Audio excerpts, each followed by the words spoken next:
فرقے گروہ یہ حسد کی بنیاد کے اوپر مارز وجود میں آتے ہیں، تو جماعت کے ساتھ جڑے رہنے والے پاک اور صاف دل لوگ ہوتے ہیں، اور وہ کسی سفلی یا سطحی مفاد کی وجہ سے یا کسی کے حسد کی وجہ سے الگ رستہ اختیار نہیں کرتے، وہ جماعت کے ساتھ جڑے رہتے ہیں۔ اللہ کے محبوب علیہ السلام نے ارشاد فرمایا کہ جو سواد اعظم ہیں ان کے ساتھ وابستہ رہو، جو ان سے بچھڑ گیا وہ جہنم میں چلا گیا۔ بلکہ فرمایا شیطان جو ہے وہ بھیڑیے کی طرح ہے، جو بکری الگ ہوتی ہے اجڑ سے تو بھیڑیا اس کو اچک لیتا ہے، اگر کوئی الگ ہوگا تفریق کا راستہ ڈھونڈنے نکلے گا پھر شیطان اس کو راستہ دے دے گا، پھر نتیجہ یہ ہوگا وہ الگ گروہ اور الگ فرقہ الگ جماعت بنا کے بیٹھ جائے گا، اور جو حقیقی جماعت ہے سواد اعظم ہے اس سے وہ بکھر جائے گا، اور تفریق، تشدد، اختلاف اور باہمی جو ہے وہ لڑائی اور جنگ و جدل کا ماحول پیدا کر بیٹھے گا۔ اس لیے ہمیں اپنی زندگی میں ہمیشہ مزاج میں صلح جوئی رکھنی چاہیے، بات بات پہ بگڑنا، ہر بات پہ اختلاف کرنا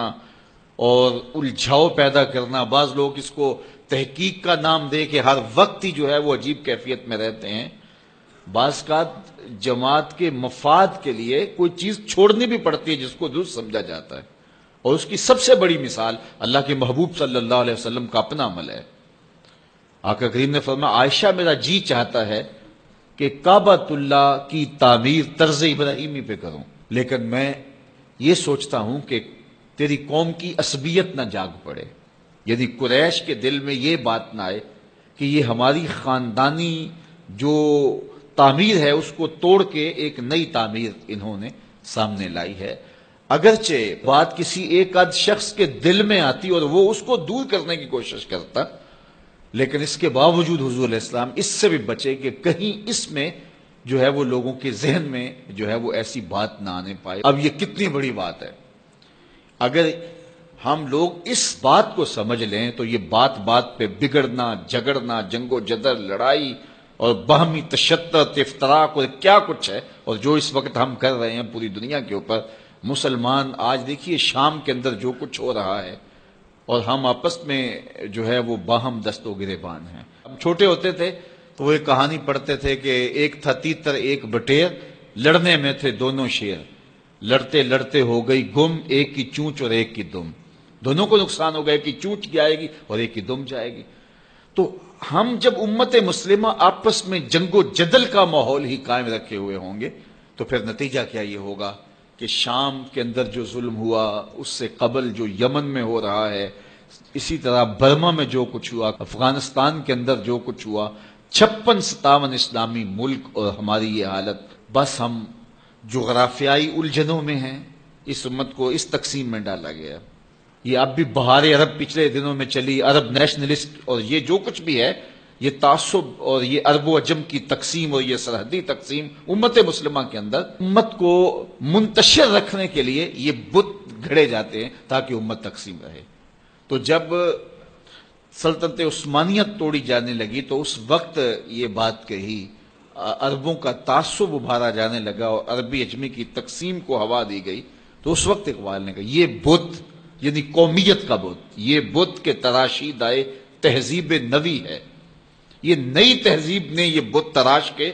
ہمیں پوجا کے لیے دیا ہے کہ اس بت کو پوجو۔ قومیت کا بت جب رکھا گیا اور جو ہے وہ عربوں کو ترکوں سے بغاوت کا کہا گیا کہ وہ عجم ہو کے تمہارے اوپر حاکم ہے، اور یہ بت تراشا گیا اور عربی عصبیت کو ابھارنے کے لیے اور جو ہے وہ جغرافیائی تعصب ابھارنے کے لیے اور نسلی تفاخر ابھارنے کے لیے یہ عجمیت کا اور یہ عربیت کی تقسیم کا بت،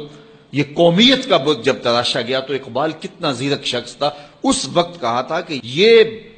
بت کے تراشیدہ تہذیب نوی ہے، یہ نئی تہذیب کا تراشا ہوا بت ہے، اگر اس کی پوجا پاٹ شروع ہوگی تو ہوگا کیا؟ سنیے ذرا، یہ بت کے تراشیدہ تہذیب نوی ہے، غارت گرے کاشانہ دین نبوی ہے۔ اس بت کی پوجا کا مطلب یہ ہے کہ تم دین کے کاشانے کو غارت کر رہے ہو، دین کی عمارت اپنے ہاتھوں سے ڈھا رہے ہو۔ تو پھر ہمارے لیے میسج کیا ہے؟ تو اقبال نے میسج دیا، بازو تیرا توحید کی قوت سے قوی ہے، اسلام تیرا دیس ہے، تو مصطفی بھی ہے۔ کہ تیرا بازو طاقت ہوگا جب تو وحدت کا سبق پڑھے گا اور توحید کے سائے میں پوری امت اکٹھی ہوگی. جغرافیائی تقسیموں سے نکل کے، عرب عجم کی تقسیموں سے نکل کے توحید کے سائے تلے جب یہ فرزندان اسلام اس شناخت کے ساتھ کھڑے ہوں گے تو پھر بازو مضبوط ہوگا. اور تیرا دیس یمن، شام اور یہ نہیں ہے، تیرا دیس کیا ہے؟ اسلام تیرا دیس ہے، تو مصطفی بھی.